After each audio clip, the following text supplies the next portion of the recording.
The devs of Once Human have addressed several hot topics from the community. So let's break down the details. First, regarding quality issues and bugs, they acknowledge that some still persist despite rigorous testing before updates.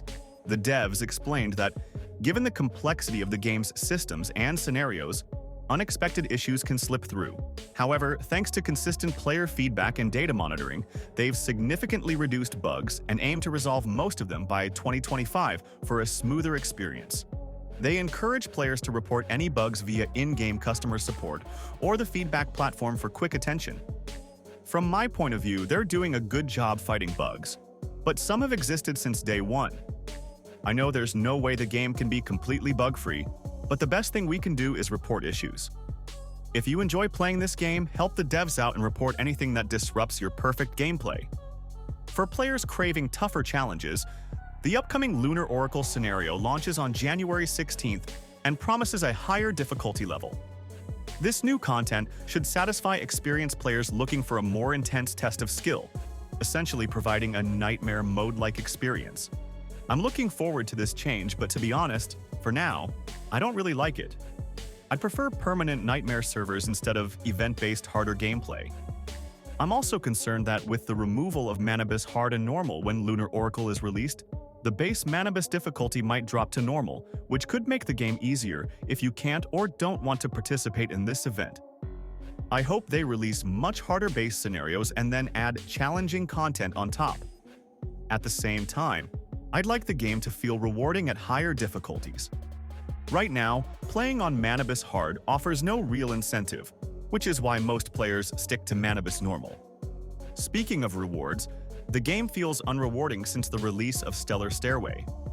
With how quickly you can max out the Star Chrome system, there's no reason to engage in activities like Prime Wars, territory purifications, seasonal goals, or Manabus progress goals.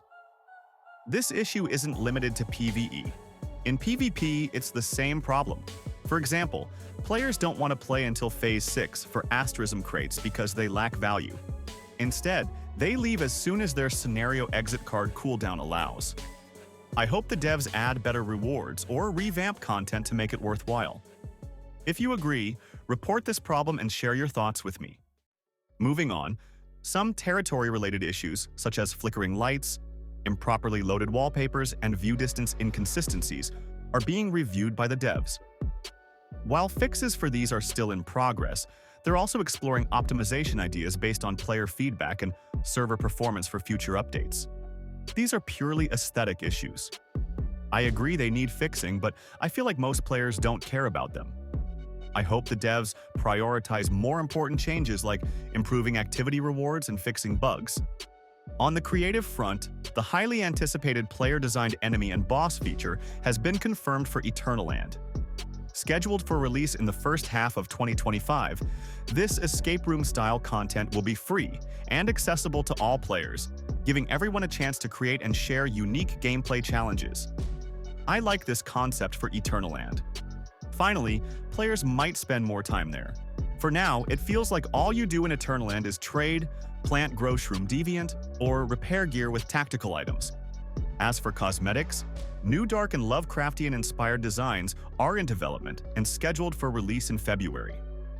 These additions aim to enhance the game's eerie, harsh aesthetic while catering to community requests for darker thematic options.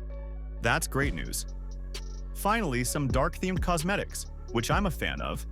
I'm excited to see what they come up with. The team also addressed frame rate drops caused by new weapon effects. They've added a setting to disable combat effects from other players, improving performance. Simultaneously, they're optimizing how these effects render to minimize stuttering while keeping visuals intact for a smoother overall experience. This is a big issue. I tried using the Stellar Unstable Bomber effect on patch day, but the severe stuttering and frame drops forced me to disable it. With Riva Tuner, I saw my frame rate drop by 50% when shooting while using the effect. I hope the devs optimize it without reducing the visual quality, as I really like these effects. But smooth gameplay takes priority.